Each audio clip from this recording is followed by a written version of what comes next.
សិទ្ធិគង់ខ្វះអំបែងសហរដ្ឋអាមេរិកដែលជាមហាអំណាចសេដ្ឋកិច្ចទី1ក្នុងលោកនិងមានប្រជាជនបរិភោគពងមាន់យ៉ាងច្រើនសន្ធឹកសន្ធាប់កំពុងប្រឈមបញ្ហាខ្វះពងមាន់វិបត្តិនេះបានធ្វើឲ្យតម្លៃពងមាន់ឡើងថ្លៃខ្ពស់នៅចន្លោះខែធ្នូឆ្នាំ2023និងខែធ្នូឆ្នាំ2024តម្លៃពងមាន់ជាមធ្យមកើនឡើងប្រមាណ 65% ពលគឺកើនឡើងពី$2.50 សេនដល់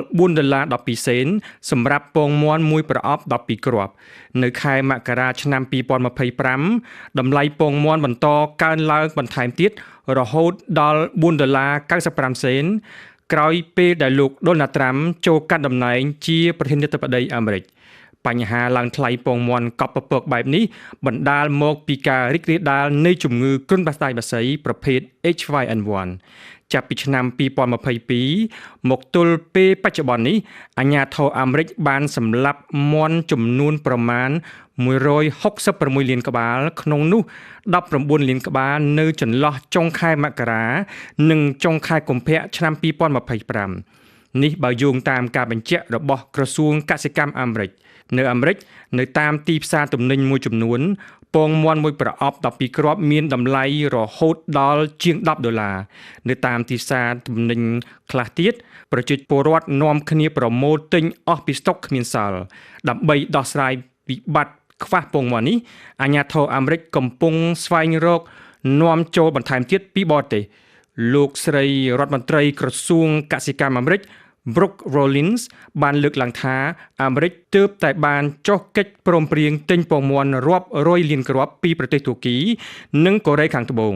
លោកស្រីរដ្ឋមន្ត្រីរូបនេះបានបន្តទៀតថាចំនួនដ៏ច្រើននេះអាចជួយធ្វើឲ្យតម្លៃពងមាន់នៅទីផ្សារទូទាំងប្រទេសធ្លាក់ចុះទម្រាំអាមេរិកមានសត្វមាន់គ្រប់គ្រាន់ដើម្បីបំពេញតម្រូវការរបស់ប្រជាពលរដ្ឋអាមេរិក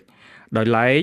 លោកសាស្ត្រាចារ្យជនជាតិកាណាដាមួយរូបជំនាញផ្នែកឧស្សាហកម្មចំណីអាហារបានលើកឡើងថាកាណាដាជាដៃគូពាណិជ្ជកម្មនិងជាប្រទេសដែលផ្គត់ផ្គង់ទំនិញដ៏សំខាន់ដល់សហរដ្ឋអាមេរិកក៏ប៉ុន្តែនាពេលថ្មីៗនេះប្រទេសទាំងពីរកំពុងមានសង្គ្រាមពាណិជ្ជកម្មដោយការដំឡើងពន្ធដាក់គ្នាទៅវិញទៅមកដែលធ្វើឲ្យទំនិញមួយចំនួនរបស់ប្រទេសទាំងពីរឡើងថ្លៃខ្លាំងលោកសាស្ត្រាចារ្យរូបនេះបានបន្តទៀតថាស៊ុតគឺមានសារៈសំខាន់សម្រាប់ប្រជាជនអាមេរិកពីព្រោះថាស៊ុតសម្បូរប្រូតេអ៊ីនច្រើនក្រៅពីទួរគីនិងកូរ៉េខាងត្បូង